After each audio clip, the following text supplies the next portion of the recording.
नमस्कार किसान साथियों मैं आपको ये जो बालियां दिखा रहा हूँ, ये दोनों बालियां अलग खेत से हैं और ये वाली बालियां ये अलग खेत से हैं। आप दोनों की लंबाई को चेक कर सकते हैं। साथियों लगभग 1 इंच का फर्क इन बालियों के अंदर है। और बात करें दानों की, तो इसके अंदर सिर्फ 14 से 15 दाने हैं एक बाली के अंदर। और इसके अंदर लगभग 20-21 से लेकर 25-26 दाने जो हैं इनके अंदर हैं। अब साथियों आप खुद अंदाजा लगा सकते हैं, अगर आपकी फसल में ऐसी बालियां आएंगी, इतनी छोटी बालियां आएंगी, तो आपको क्या पैदावार मिलेगी, कितनी पैदावार आपकी गिरेगी। और अगर बालियां ऐसी या फिर इससे भी लंबी आएंगी, इससे भी ज़्यादा दाने आपकी बालियों के अंदर होंगे, तो आपको कितनी ज़्यादा पैदावार मिल सकती है। आप खुद ही इन चीज़ों का अंदाज़ा लगा सकते हैं। अगर साथियों आपकी फसल में अभी बालियां निकलना शुरू नहीं हुआ है, उसके गबोटे के अंदर बालियां बनना शुरू नहीं हुआ है, तो इस वीडियो के माध्यम से मैं आपको कुछ ऐसे फर्टिलाइजर्स, कुछ ऐसी खादें बताऊंगा। अगर आप उनका इस्तेमाल करते हैं, तो ये कन्फर्म है कि आपकी फसल में इतनी छोटी बालियां तो नहीं आएंगी। आपकी फसल में इतनी लंबी वाली या फिर इनसे भी लंबी बालियां आएंगी, जिनके अंदर 30 दाने, 28 दाने, 26 दाने, कम से कम इतने दाने हो, इतनी लंबी बालियां आएंगी। और अगर साथियों आपकी फसल में बालियां बनना शुरू हो गया है, निकलना शुरू हो गया है, या फिर बालियां निकल कर आने लगी हैं, तो आप किन फर्टिलाइजर्स का इस्तेमाल करें, ताकि आपकी फसल में जो पैदावार है, जो प्रोडक्शन है, उसके अंदर कुछ परसेंटेज की बढ़ोतरी हो। 10%, 5%, 15%, कुछ ना कुछ बढ़ोतरी ज़रूर देखने को। तो साथियों इस वीडियो में मैं इसके बारे में भी बताऊंगा। फिलहाल बात करते हैं कि अगर आपकी फसल में बालियां बनना शुरू नहीं हुआ है, उसके गबोटे के अंदर अभी कोई प्रक्रिया बालियों की नहीं है, तो आप बालियों को इतना लंबा या फिर इनसे भी लंबा कैसे बना सकते हैं। साथियों वीडियो शुरू करते हैं और समझते हैं स्टेप बाय स्टेप। अगर आपकी फसल में साथियों अभी बालियां नहीं बन रही हैं, तो आपको अपनी गेहूं की फसल के अंदर गेहूं के पौधे को लंबी बालियां बनाने के लिए, अधिक दाने बनाने के लिए, जिन पोषक तत्वों की जरूरत होती है उस समय पर, यानी कि 60-70 दिन की फसल के आसपास, वो आपको जरूर देना है और उचित मात्रा में देना है। मैं इन फर्टिलाइजर्स के बारे में आपको बता रहा हूँ। ये आपके खेत की स्थिति, आपकी फसल की स्थिति, या फिर आपने जो वेराइटियां लगा रखी हैं उसके हिसाब से अलग हो सकती है, या फिर आपकी फसल में इस समय पर किसी मेन पोषक तत्वों, जैसे कि आपका नाइट्रोजन, सल्फर, इनकी अगर कमी है, तो आप इन फर्टिलाइजर्स का इस्तेमाल करें। साथियों सब कुछ मैं बताऊंगा, आप बस वीडियो में बने रहें। अब सबसे पहले बात करते हैं कि अगर आपकी फसल एकदम हरी भरी है, कोई दिक्कत आपकी फसल में नहीं है, ना ही नाइट्रोजन की कमी है, ना ही सल्फर की कमी है, ना ही फसल में किसी पोषक तत्व की कमी से पीलापन है, तो साथियों आप इस समय पर जो है ज़्यादा पोषक तत्वों का इस्तेमाल ना करें। आप सिर्फ जो है NPK 05234 1 किलोग्राम मात्रा प्रति एकड़। इसके अलावा साथियों आपको स्प्रे करना है बोरॉन 20% वाला। उसकी मात्रा आप रख सकते हैं 80 ग्राम से लेकर 100 ग्राम के बीच में। या फिर अगर आप बोरॉन इस्तेमाल नहीं करना चाहते, दूसरी चीज़ इस्तेमाल करना चाहते हैं, तो आप एक माइक्रोन्यूट्रिएंट का इस्तेमाल कर सकते हैं, जिसकी मात्रा आपको रखना है 200 ग्राम से लेकर 250 ग्राम। अगर वो सूखा है और लिक्विड में है, तो वही 200 ml से लेकर 250 ml, ये मात्रा आप माइक्रोन्यूट्रिएंट की इस्तेमाल करें।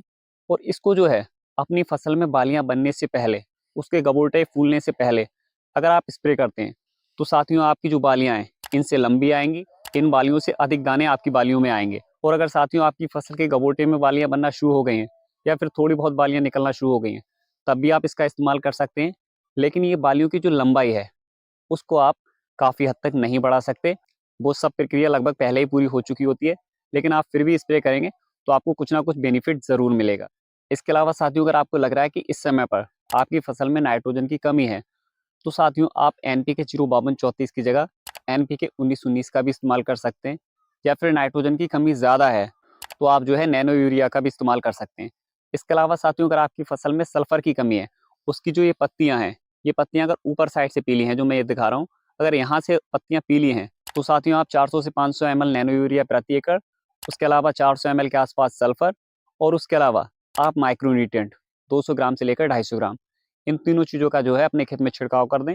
तो इससे जो सल्फर की कमी है वो भी 4-5 दिनों में खेत के अंदर पूरी हो जाएगी, नाइट्रोजन की कमी भी पूरी हो जाएगी, और माइक्रोन्यूट्रिएंट की वजह से जो बालियों का प्रोसेस है वो भी ठीक ठाक हो जाएगा। इसके बाद साथियों अगर आपकी फसल में बालियां बनने लगी हैं, निकलने लगी हैं, या फिर इस तरीके से 70-80% बालियां निकल आई हैं, तो साथियों आप किसी भी फर्टिलाइजर का इस्तेमाल करके इनकी लंबाई को नहीं बढ़ा सकते। आप इस बाली के अंदर जो दाना है, उस दाने को मोटा बनाने के लिए, उसको चमकदार बनाने के लिए, वो दाना लास्ट में सिकुड़े नहीं, इस सब के लिए जो है आप फर्टिलाइजर्स का इस्तेमाल कर सकते हैं।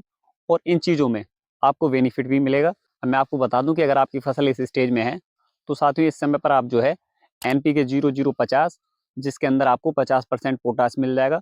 और इस समय पर हमारे बालियों को, हमारे पौधे को खास करके पोटास की ही ज़रूरत होती है, तो 50% पोटास मिल जाएगा, आप इसका इस्तेमाल कर लें।